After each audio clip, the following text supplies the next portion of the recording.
class, we're going to talk about singular, plural verbs and matching that with the subject.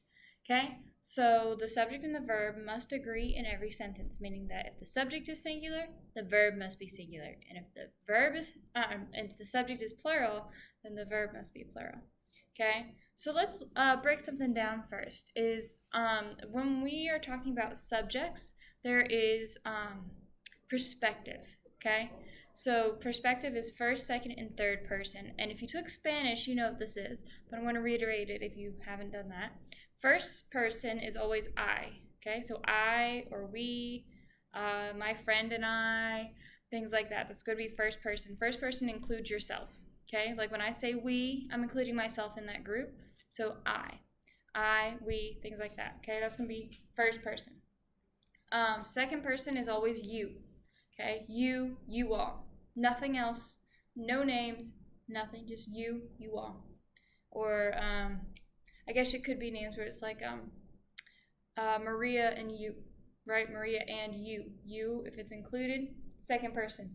Third person is basically everything else, okay? So when you're talking about someone else, he, she, it, they, anything like that is going to be third person, right? And singular just means we're talking about one person, I, you, he, she, it. And plural means we're talking about more than one person. We, you all, they. Okay?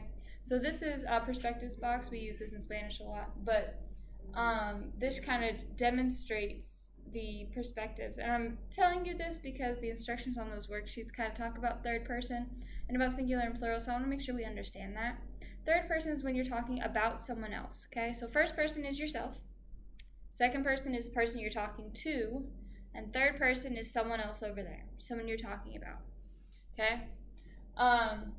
And the reason we're talking about this is because when we're talking about be verbs, am, is, are, were, was, any of that. For the present tense at least, you have three, am, are, and is, okay? And your worksheet instructions explain that am and is are used in singular, except for this one. This one doesn't take am or is, right? It takes you are. And for all the plural, they all get are, right? Are. All go on this side. And then you get am over here. And there's not much room. Is down here. Okay, I am, you are goes over here. He is, she is, it is, and then we are, you all are, they all get are. Okay, and this is verb agreement, right? So I is first person singular, am is first person singular, so they go together. He is third person singular, is third person singular, so they go together. And then are goes with all the plural, and then with you.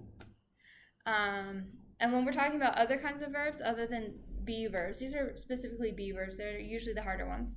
For most regular verbs, you have two versions. You have singular and plural, and that's it. Okay, so singular verbs usually end in an S. Tries, walks, does, breathes, swims, all those end in an S, and those are all singular. And the plural version of those usually don't end in an S. Swim, breathe, do, that sort of thing. So we need to remember that with singular, they get an S, okay? When we're talking about other verbs other than to be. Singular gets an S. Let me take the to be verbs off here.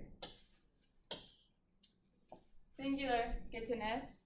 Plural does not. So they're kind of like opposite, right? If your subject ends in an S, like cats, then your verb will not end in an S. Cats walk.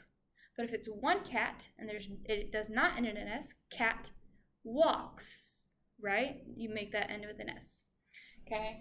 So that's going to be the difference between singular and plural. And when you're asking a question, when do you know when to use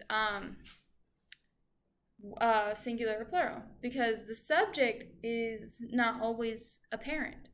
Well, when you're asking questions, if the answer to the question is the subject of the sentence, you use singular. Like, who is sitting at the desk? right? The answer to that question will be the subject of your sentence, right? Michelle is sitting at the desk, right? Who walks, singular, who walks around the school every day? Michelle walks around the school every day. But so because Michelle is going to be the answer to this question, or any name will be the answer to this question, it's going to be singular. Who walks?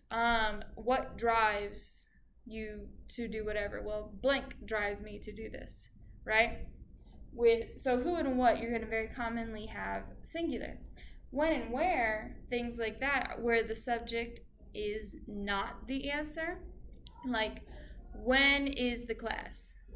No, that one would be the subject. The class is blank. But when are the kids going to lunch? The answer is 12, right? But the 12 is not the subject of your sentence when you answer. When are the kids going to lunch? The kids are going to lunch at blank, at 12, right?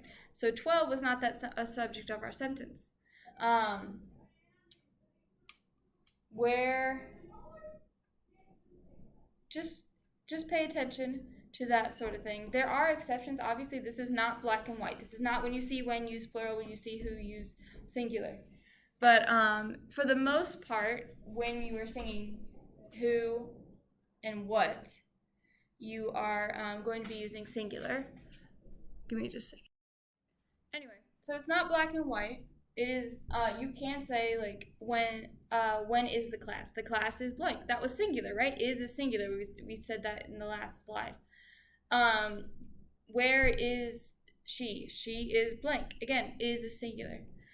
But you just need to pay attention to the answer to your question, or at least a possible answer to your question, right? Okay? So, that's going to be singular and plural verbs in the present tense.